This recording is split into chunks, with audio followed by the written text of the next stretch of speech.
Welcome on to this channel, Thoughts Running, and this video is for you. So, எல்லாருக்கும் ஒரு இம்பார்ட்டண்ட்டான ஒரு chapter and பிடிச்ச chapter அப்படின்னா இந்த அப்ளிகேஷன்ஸ் ஆஃப் மேட்ரிசஸ் டிட்டர்மினன்ட் இதோடைய வரிசையாக என்னென்ன விஷயங்கள் அப்படிங்கிறத நம்ம பார்த்தலாம். அண்ட் ஒரு சின்ன குயிக் ரிவிஷன் மாதிரியும் இருக்கும். என்னென்ன கான்செப்ட்ஸ் இருக்குது, என்னென்ன கான்செப்ட்ஸ் கவர் பண்ணணும், என்னென்ன கான்செப்ட்ஸ் ரொம்ப இம்பார்ட்டன்ட் அண்ட் எந்தெந்த சம்ஸ் இஸ் இம்பார்ட்டன்ட், என்னென்ன மாதிரி கொஸ்டின் பேப்பரில் இருக்குது, எத்தனை மார்க் இந்த கொஸ்டின் பேப்பரில் எல்லா கொஸ்டின் பேப்பர்லையும் கேட்டிருக்காங்க அண்ட் எத்தனை மார்க் இதை பார்த்தா ஸ்கோர் பண்ணலாம் அப்படின்னு பார்க்கலாம். அண்ட் இந்த சாப்டர் யாருமே ஒமிட் பண்ணியிருக்க மாட்டீங்கன்னு நினைக்கிறேன். எல்லாருமே ஃபர்ஸ்ட் 12th நுழையும் போது ரொம்ப நான் 12th ஸ்டாண்டர்ட் நான் மார்க் எடுக்கணும் அப்படிங்கிற ஒரு சீரியஸ்னஸோட பார்த்துருக்க சாப்டர் அப்படின்னா இந்த அப்ளிகேஷன்ஸ் அப்படிங்கிறது தான். ஸோ இதில் ரொம்ப முக்கியமானது நீங்கள் லேர்னிங் ஆப்ஜெக்டிவ்ஸ்லேயே உங்களுக்கு கொடுத்துட்டாங்க.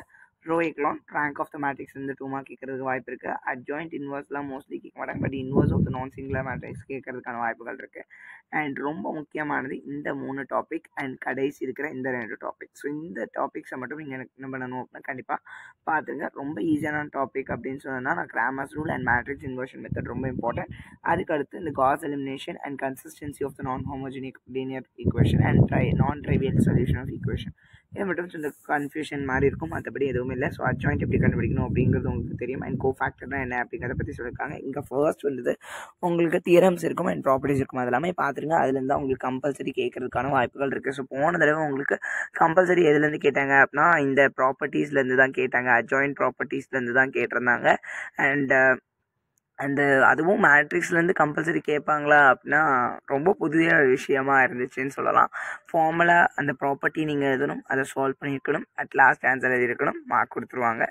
அண்ட் உங்களுக்கு இதில் ப்ரூவிங் சம்ஸஸ் சில சம்ஸஸ் இந்த மாதிரி தியரம்ஸ் எல்லாமே உங்களுக்கு ப்ரூவிங் சம்ஸாகவே உங்களுக்கு எக்ஸாம்பிள் சம்ஸாக இருக்கும் அண்ட் எக்ஸசைஸ் சம்ஸாக இருக்கும். இந்த மாதிரி சம்ஸஸ் தான் உங்களுக்கு கொடுத்துருப்பாங்க. இந்த சாப்டருக்கு நான் அவ்வளோ இம்பார்ட்டன்ஸ் சொல்லலை அப்படின்னா நீங்கள் எல்லோரும் பார்த்துருப்பீங்க. ஸோ அதனால் அவ்வளோ இம்பார்ட்டண்ட்டாக நான் சொல்கிறதுக்கு ஒன்றுமே இல்லை, உங்களுக்கு தெரிஞ்சிருக்கும் என்னென்ன அப்படின்ட்டு. இருந்தும் நான் எல்லாமே சொல்லிடுறேன்.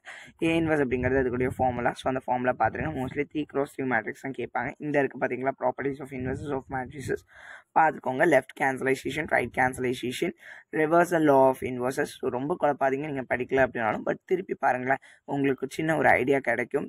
But take your time and இது பண்ணுங்கள். இந்த மாதிரி சம்ஸஸ் ரொம்ப இம்பார்ட்டண்ட்டான ப்ராப்பர்ட்டிஸ். அந்த ப்ராப்பர்ட்டிஸ்லேருந்துலாம் சம் கேட்குறாங்க. அண்ட் அது மட்டும் இல்லாமல் இந்த மாதிரி ஏவையும் ஏ இன்வர்ஸ் கண்டுபிடிக்கிற ஒரு ஃபார்முலாஸ், இந்த ஃபார்முலாஸை பார்த்துக்கோங்க.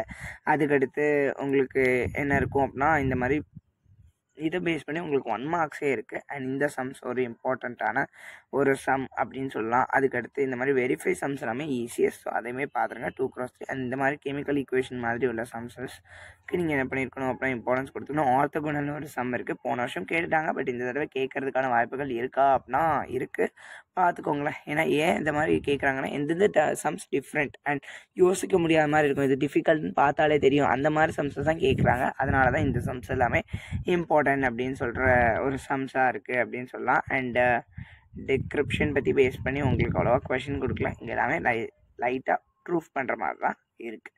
And elementary transformation. So elementary transformation தான் உங்களுக்கு ரோ எக்லான் வரும். ஸோ ரோ எக்லான் அப்படிங்கிறது அந்த மெத்தடாலஜி தெரிஞ்சுட்டு நீங்கள் யோசித்து பண்ணுற மாதிரி இருக்கும், பட் டேக் டைம். ஸோ அதனால் கொஞ்சம் இந்த சம்ஸஸில் நீங்கள் மைனர் மெத்தட் யூஸ் பண்ணுறது ரொம்ப ஈஸியஸ்ட்டாக மார்க் ஸ்கோர் பண்ணுற மாதிரி இருக்கும். So number of non zero rows is equal to rank of the matrix அப்படிங்கிறது ஒரு தியரம் மாதிரி இங்கே சொல்லியிருப்பாங்க, ரிசல்ட்.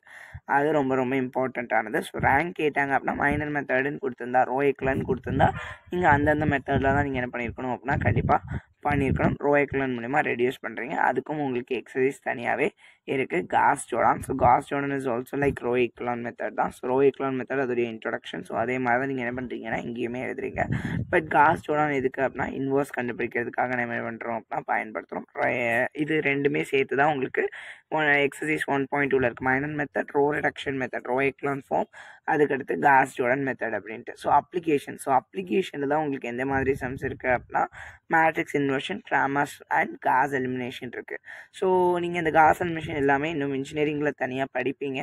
ஸோ இங்கேயுமே நீங்கள் தெரிஞ்சு வச்சுக்கோங்க. AX is equal to B அப்படிங்கிறது உங்களுக்கு இது, AX is equal to A inverse of B அப்படிங்கிறது தான் உங்களோட மேட்ரிக்ஸில் மேட்ரிக்ஸ் இன்வர்ஷன் மெத்தட். அண்ட் அது 2x2 3x3 தான் மோஸ்ட்லி கேட்பாங்க. இந்த சம்ஸஸ் எல்லாமே என்ன பண்ணிக்கோங்க அப்படின்னா எல்லா சம்ஸஸுமே போட்டு பார்த்துருங்க. டோட்டலி ஒரு 8 சம்ஸஸ் தான் இருக்கும். அண்ட் இங்கே இருக்கிற இந்த வேர்ட் ப்ராப்ளம் மாதிரி உள்ளதையும் நீங்கள் என்ன பண்ணிக்கோங்கன்னா பார்த்துக்கோங்க. மோஸ்ட்லி வேர்ட் ப்ராப்ளம் வர்றது கம்மி தான், பட் வந்துடும் அப்படின்னு நம்ம சொல்லலாம். Cramer's rule. So Cramer's rule அப்படிங்கிறது டிஸ்கிரிமினன்ட் பேஸ் பண்ணி அது டிஸ்கிரிமினன்ட் மூலிமா XYZ வேல்யூ கண்டுபிடிக்கிறது. இதுலேயும் டோட்டலி ஒரு 8 சம்ஸ் கிட்ட தான் இருக்கும். ஸோ அதையுமே பார்த்துக்கோங்க. அதுக்கடுத்து Gauss elimination. Gauss elimination is also like row echelon. அது எல்லாமே நீங்கள் பார்த்துருப்பீங்கல்ல. ரோ எக்லானும் காஸ் ஜோர்டன் மாதிரி தான் இதுவும். பட் இதில் வழியாக உங்களோட வேல்யூஸை நீங்கள் என்ன பண்ணிக்கிறீங்க அப்படின்னா தெரிஞ்சுக்கிறீங்க ஈக்குவேஷன் மூலயமா. சரியா? ஸோ அதுக்கடுத்து என்னது அப்படின்னா எக்ஸசைஸ் 1.5 உங்களுக்கு இதில் கவர் ஆகிடுச்சா. அண்ட் எக்ஸசைஸ் 1.5 இதை என்ன ஆகிடுச்சு கவர் ஆகிடுச்சு. அவங்களே இந்த மெத்தடையும் சைடில் ப்ராக்கெட்டில் கொடுத்துருப்பாங்க. ஸோ ஹோமோஜினியஸ் ஈக்குவேஷனில் ரோச்சி-கப்பெலி தியரம் அப்படிங்கிறது கேட்கறதுக்கான வாய்ப்புகள் இருக்குது. அண்ட் காஸ் எலிமினேஷன் மூலமா அப்ளை பண்ணுறீங்க இந்த நான் ஹோமோஜினியஸ் லீனியர் ஈக்குவேஷன்ஸ் எல்லாமே. ஸோ ரோ எக்லான் மெத்தட் இதை பேஸ் பண்ணி தான் உங்களுக்கு என்ன ஆகுது அப்படின்னா இருக்குது. பட் இங்கே கன்சிஸ்டன்ட் சொல்யூஷன்ஸ் யூனிக் அப்படிங்கிறது ரொம்ப இம்பார்ட்டன்ட். இதுக்கு தான் இந்த சம்ஸே உங்களுக்கு டோட்டலி இருக்குது அப்படின்னே நம்ம சொல்லலாம். மற்றபடி இதில் அவ்வளோ இம்பார்ட்டன்ட் இருக்கா அப்படின்னா இல்லை. இந்த கலரில் கொடுத்துருக்காங்களே இதுதான் அந்த ரூல்ஸ். எப்படி கன்சிஸ்டன்ஸ் எழுதுறது, inconsistent, has solution has no solution எழுதுறது அப்படின்ட்டு எல்லாமே இங்கே இருக்குது. ஸோ அதே மாதிரி தான் exercise 1.6 is fully like that. And exercise 1.7 வந்து அதே மாதிரி தான். பட் இதுலேயும் ஒரு செட் ஆஃப் ரூல்ஸ் இருக்கும். அந்த செட் ஆஃப் ரூல்ஸ் வச்சு தான் நீங்கள் பண்ணுறீங்கன்னா எழுதுறீங்க. இந்த chemical equation chemical reaction sums ரொம்ப இம்பார்ட்டன்ட். அண்ட் இந்த எக்ஸாம்பிள் 1.40 பார்த்துக்கோங்க. Something different in it. அதுக்கடுத்து எக்ஸசைஸ் 1.7லையும் 3 சம்ஸஸ். இதில் ஒரு எக்ஸசைஸில் ஒன்று எக்ஸாம்பிளில் ஒன்று 2 ஈக்குவேஷன்ஸ் இருக்குது. ட்ரிவியல் நான் ட்ரிவியல் சொல்யூஷன் பேஸ் பண்ணி என்ன பண்ணியிருக்காங்க அப்படின்னா இங்கே சம்ஸஸ் உங்களுக்கு கொடுத்துருக்காங்க. இங்கே பார்த்தீங்கன்னா கேஸ் 1 கேஸ் 2 மூலிமா ட்ரிவியலாக நான் ட்ரிவியலாக யூனிக் சொல்யூஷனா இன்ஃபினிட்லி ஹை சொல்யூஷனா எஸ் ஸோ இன்ஃபினிட்லி மோர் சொல்யூஷன்ஸ் அப்படிங்கிறத பற்றி என்ன பண்ணுறீங்கன்னா எழுதுறீங்க. எக்ஸசைஸ் 1.8 இஸ் ஃபுல் ஆஃப் உங்களுக்கான 1 மார்க். 1 மார்க்லையும் 2 கொஷின் வரதுக்கான வாய்ப்புகள் இதுலேருந்து இருக்குது. ஸோ ஃபர்ஸ்ட் சாப்டர்லேருந்து வந்த சம்ஸஸ் நம்ம பார்க்கலாமா. ஸோ 2023 ஸோ 2023 உங்களுக்கு என்ன பண்ணியிருக்காங்கன்னா ஆர்த்தோகனல் சம் கேட்டிருக்காங்க. ஸோ 2004லையும் 24லையும் கேட்டிருக்காங்கன்னு நினைக்கிறேன். அண்ட் 2 மார்க் ஒன்று வந்துருச்சு. அண்ட் இந்த சாப்டரில் மோஸ்ட்லி எல்லாமே வந்துடும். இங்கே பார்த்தீங்களா இங்கே ஒரு சம் உங்களுக்கு சாப்டர் 137ல் வந்திருக்கு. 3 மார்க் ஒன்று வந்திருக்கு. அண்ட் 5 மார்க்கில் கண்டிப்பாகவே ஃபர்ஸ்ட் சாப்டர் இருக்கும். ஸோ அதிகப்படியாக இருக்கிறது ஃபர்ஸ்ட் சாப்டராக தான் இருக்கும். எப்படி அப்படின்னு சொல்கிறேன்னா இந்த Cramer's rule, Gauss elimination, matrix inversion method இதெல்லாமே அதிகமாக என்ன பண்ணுறாங்க அப்படின்னா கேட்பாங்க. ஸோ அதனால் அந்த யூனிட்லேருந்து உங்களுக்கு கண்டிப்பாக ஒரு 5 மார்க் 3 மார்க் 2 மார்க் அப்படின்ட்டு 3மே உங்களுக்கு என்ன ஆகும் அப்படின்னா வரும். பட் இந்த கொஷின் பேப்பரில் இருக்குது அப்படின்னு நான் நினைக்கிறேன். நான் பார்க்குறேன் இந்த கொஷின் கண்டுபிடிச்சிட்டேன். பாருங்கள் அவங்க ப்ராக்கெட்டில் எப்படி கொடுத்துருக்காங்க. ஸோ இந்த மாதிரி தான் எல்லா யூனிட்டும் குழப்புற மாதிரி தெரியும். பட் அதில் அந்த யூனிட் இருக்கா அப்படிங்கிறத கண்டிப்பாக என்ன பண்ணியிருக்கணும் அப்படின்னா செக் அவுட் பண்ணிக்கணும். மேட்ரிக்ஸ் ஃபார்மில் இல்லாத மாதிரி தான் நம்மளுக்கு என்ன பண்ணுறாங்கன்னா சம் கொடுக்குறாங்க. மேட்ரிக்ஸ்லாம் பார்த்தோன்னே நம்மளுக்கு இது மேட்ரிக்ஸ்ன்னு தெரிஞ்சிடும்ல. ஸோ அந்த மாதிரி தான் அவங்க என்ன பண்ணியிருக்காங்கன்னா கேட்டிருக்காங்க. ஸோ டோட்டலி அப்போ இந்த சாப்டர்லேருந்து உங்களுக்கு ஒரு 10 மார்க் அண்ட் 2 மார்க்ஸ் ஒன்று வந்துடுது. 2 மார்க்ஸ் அப்படிங்கிற மாதிரி வருது. 2024 கொஷின் பேப்பரில் பார்த்தீங்கன்னா உங்களுக்கு அட் லாஸ்ட் உங்களுக்கு என்னதாக கேட்டிருக்காங்க அப்படின்னு பார்த்தீங்கன்னா கம்பல்சரி கொஷினாகவும் கேட்டிருக்காங்க. அண்டு மைனர் மெத்தட் மூலியமாகவும் சொல்லியிருக்காங்க. ரேங்க்கும் கேட்டிருக்காங்க. இப்போ 2 மார்க் இங்கேருந்து இங்கே வந்திருக்கு போன தடவை. ஸோ அப்போ கொஷின் பேப்பர் எப்படி இருந்திருக்கு அப்படின்னு நீங்களே பார்த்துக்கோங்க.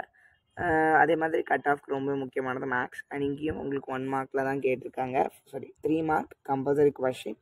இந்த ஃபார்முலா எழுதினாலே உங்களுக்கு 2 மார்க்ஸ் கொடுக்குற மாதிரி கொடுத்துருக்காங்க. அண்ட் 3 அங்கே ஒரு 2 பார்த்தீங்கன்னா உங்களுக்கு 7 மார்க்ஸ் இங்கேயே வந்துடுது. ஸோ கண்டிப்பாக உங்களுக்கு அது ஒரு 5 மார்க்கில் இருக்கும். அப்போது 7 மார்க் ப்ளஸ் 5 மார்க் இங்கே இருக்குது பார்த்தீங்களா. ஸோ அந்த கொஷின் பேப்பர் என்கிட்ட இல்லை. ஸோ அவசரத்துக்கு நான் இப்படி காமிக்கிறேன் ஆன்சர் கீழே. அண்ட் இங்கே ஒரு 5 மார்க். அப்போது 7 + 5 அப்படின்னு சொல்லுவோம் 12 மார்க்ஸ். 1 மார்க்குன்னு சேர்த்திங்கன்னா 14 மார்க்ஸ் உங்களுக்கு இங்கே வருது. ஸோ போன கொஷின் பேப்பரில் இப்போ பார்க்குற கொஷின் பேப்பர் 2022 அப்படின்னு நினைக்கிறேன். அண்ட் இதில் உள்ளதை வாங்க பார்க்கலாம். இதில் மேட்ரிக்ஸ் கேட்டிருக்காங்களா அப்படின்ட்டு. அண்ட் இதில் வந்து மேட்ரிக்ஸ் என்ன பண்ணியிருக்காங்கன்னு பாருங்கள். 2 மார்க்கில் கேட்டிருக்காங்க. அண்ட் அதே மாதிரி 3 மார்க்கில் உங்களுக்கு என்ன இருக்குது அப்படின்னா 2 கொஷின் இருக்குது. ஸோ உங்களுக்கு 2 மார்க்கில் வந்து கேட்கல. பட் 3 மார்க்கில் உங்களுக்கு 2 கொஷினாக கேட்டிருக்காங்க. அப்போ 3 3 சார் உங்களுக்கு என்னது 9 மார்க்ஸ் ஹியர். ஸோ 9 மார்க்ஸ் உங்களுக்கு என்ன ஆயிடுச்சு அப்படின்னா வந்துருச்சு. அண்ட் 5 மார்க்கில் ஒன்று கண்டிப்பாக இருக்குமா. அண்ட் இதாக இருக்குது பாருங்களேன். ஸோ 5 மார்க்கில் ஒரு சம் இருக்குது. அதே மாதிரி இன்னொன்று சம் இருக்கான்னு பார்த்துடலாம். இருக்கும். எஸ். ஸோ ஒரு சம் தான் கொடுத்துருக்காங்கன்னு நினைக்கிறேன். ஆமாம், ஒரு சம் தான் கொடுத்துருக்காங்க. அப்போ ஒரு 5 மார்க் அண்ட் டோட்டலி 14 மார்க். ரெண்டு 1 மார்க்ஸ்ன்னு பார்த்தாலுமே நம்மளுக்கு எத்தனை மார்க்? 16 மார்க். அப்போ ஃபர்ஸ்ட் சாப்டர் நீங்கள் பார்த்தீங்க அப்படின்னா உங்களால் ஒரு டோட்டலி அரவுண்ட் எவ்வளோ மார்க்ஸ் ஸ்கோர் பண்ண முடியும் அப்படின்னா 14 ஆர் 12 மார்க்ஸ் உங்களால் ஸ்கோர் பண்ண முடியும். மோஸ்ட்லி நான் 10ன்னு வச்சுக்கிறேன். அண்ட் அதே மாதிரி காம்ப்ளெக்ஸ் நம்பர்ஸ்லையும் கண்டிப்பாக எல்லா கொஷின் பேப்பர்லையும் 10 மார்க்ஸ் கேட்குறாங்க. அதே மாதிரி theory of equation 2 mark 3 mark இல்லைனா 3 மார்க் 5 மார்க்குன்னு ஒரு ரிவர்ஸில் கேட்குறனால அதுலேருந்து ஒரு 7 மார்க்ஸ் நீங்கள் வச்சுக்கோங்க. அண்ட் 7 மார்க் அங்கே 7 to 8 மார்க் அங்கே வரும். அப்போது 20 வச்சுக்கோங்களேன். 20 + 7 27 20 + 7 27 அண்ட் 27 கூட உங்களுக்கு இன்வர்ஸ் ட்ரிக்னாமெட்ரி. ஸோ இன்வர்ஸ் ட்ரிக்னாமெட்ரியிலேருந்து அதே மாதிரி தான் தியரி ஆஃப் ஈக்குவேஷன்ஸ் மாதிரி தான் கேட்பாங்க. மோஸ்ட்லி அதில் 2 மார்க் 3 மார்க் 5 மார்க் வந்துடும். ஒரு 10 மார்க்ஸ் நீங்கள் வச்சுக்கிட்டீங்க அப்படின்னாலே 37 மார்க்ஸ் வந்துடுது. இதில் 1 மார்க்லாம் நான் சேர்த்து நான் அரவுண்ட் ஆஃபாக 40 மார்க்ஸ்னு வச்சுக்கிறேன். இப்போ 40 மார்க்ஸ் நம்மளால் இந்த ஃபஸ்ட் வால்யூம்லேயே எவ்வளோ கவர் பண்ண முடியுது அப்படின்னு உங்களுக்கு தெரிஞ்சுக்கணும்னு நினைக்கிறேன். ஸோ அடுத்தடுத்த யூனிட்டில் அடுத்தடுத்த வீடியோவில் நான் அடுத்தடுத்த யூனிட்டை பற்றி இந்த மாதிரி சொல்கிறேன். ஸோ உங்களுக்கு இதை ஃப்ரீயான டைமில் நீங்கள் கேட்டிங்கன்னா உங்களுக்கு லெஸ் டைமாக இருக்கும்.